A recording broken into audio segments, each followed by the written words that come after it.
Саламатсыздар ма оқушылар? Менің аты-жөнім Исметова Дина, информатика пәні мұғалімімін. Бүгінгі сабағымыз 10 сыныпқа арналған. Алдымен қайталау сұрақтарына тоқталып өтейік. Сайт дегеніміз не? Веб-бет құрудың әдістері қандай? Мультимедианы веб-бетке енгізуге бола ма? Big Data түсінігімен алдын ала таныстыңдар ма? Мен бұл сұрақтарды не үшін қойып жатырмын?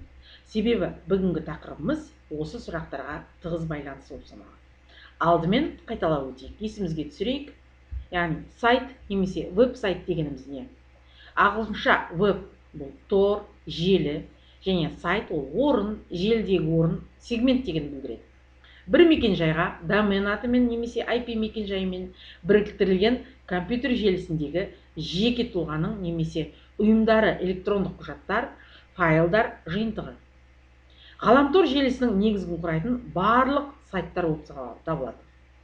Сервердегі сайтқа қолданушының бірден қол жеткізу үшін арнайы HTTP хаттамасы жасалған. Сайт ол домен, хостинг және қозғалтқыштан тұрады. Яғни бүгінгі тақырыбымыз Big Data деп аталады. Оқушылар, Big Data дегеніміз не екен? Big Data термині тура мағынасында үлкен ақпарат деген ұғымды білдіреді. Бірақ оның қаншалықты үлкен ақпарат екенін анықтайтын нақты өлшем жоқ. Себебі Big Data технологиясына үлкен тапсырыс беруші ол мемлекет болып саналады. Себебі барлық мемлекеттің бақылауында болғаны дұрыс. Бүгінгі күні Ішкі істер департаменті, прокуратура, денсаулық сақтау министрлігі сияқты ірі мемлекеттік ұйымдар қызығушылық танытуда. Бұл термин ертеден бар болатын, бірақ атауы қазіргідей аталмады. Себебі ол кезде технология басқа еді. Big Data'ны бұрын пайда болған технологияның жаңа дамыған түрі деуге болады. Big Data жылдамдық, көлем, күнде қосылатын мәлімет болып саналады. Бұл үлкен жоба.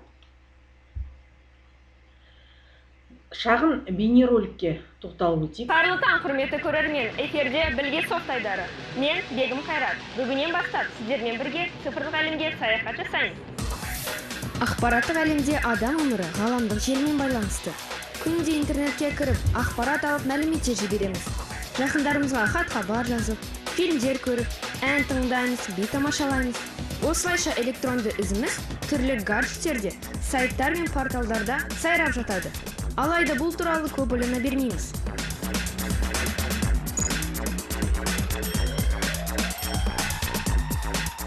Фейсбукта күніне бірнеше мәрте лайк басамыз. Ал сіз білесіз бе, осындай 10 лайк арқылы өте көп мағлұмат жинауға болады. Егер 250 лайкты арнайы технологиямен талдасақ, онда сізді отбасыңыз қалай білсе, дәл сондай дәрежеде психологиялық портретіңізді жасауға болады. Бұндай аналитикалық жүйелер психология мен Big Data'ны қосып талдау арқылы жұмыс істейді. Цифрлық күн тәртібінен түспей келетін Big Data дегеніміз не? Big Data ағылшыннан үлкен мәліметтер деп аударылады.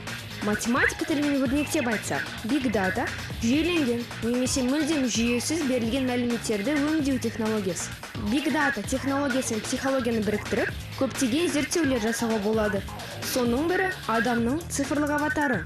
Адам болмысын жан-жақты айшықтайтын цифрлық аватар, қарапайым тілмен айтсақ, интернеттегі цифрлық портрет, болашақта нақты өмірдегі бейнеден де басым маңызды болуы мүмкін. Енді біраз жылдан кейін білім алу, қызметке орналасу, үй мен көлік алу, несие рәсімдеу цифрлық аватар көмегімен жасалмақшы. Мысалы, сіз көлік алуға несие рәсімдеу үшін банкке барасыз. Банк менеджері арнайы технология көмегімен интернетте сіз қалдырған іздерді, басқан лайктарды сараптап, цифрлық аватарыңызды жасайды. Аватар сенімді, несие тарихы таза болса, банк көлік алуға қаражат береді. Күдік тудырса, бас тартады. Бұл технологиялардан қорқудың қажеті жоқ. Цифрлық әлемнің ережелері осындай. Ол ережелерді қабылдау немесе бас тарту өз еркімізде. Бірақ интернеттегі әрбір қадамды ойланып барып жасауға шақырамыз. Әсіресе кішкентай балаларға компьютер мен смартфон қолданғанда мұқият болуды үйрету қажет. Бүгінгі айтқымыз келген ақпар осы. қауіпсіз әлемді ақылды адамдар жасайды. Ақылды болайық. Бейнероликте көргендеріндей, Big Data біздің күнделікті қолданып жүрген сайттарымызбен, қолданып жүрген гаджеттерімізбен тығыз байланыста. Ойланайық, талқылайық. Big Data технологиясы Қазақстанға қай жылы келді екен? Біздің өмірде оның орны қаншалықты маңызды? Қазақстандағы Big Data бағдарламасы туралы ақпар. Осы сұрақтардың жауабын мен сіздерден келесі сабаққа дейін ойланып, көптеген мәліметтер алып келеді деген ойдамын. Яғни Big Dataның бүгінгі цифрлық Қазақстанға қандай үлесі бар екен біліп келіңіздер. Олай болса, бүгінгі сабағымыз аяқталды. Қош, сау болыңыздар.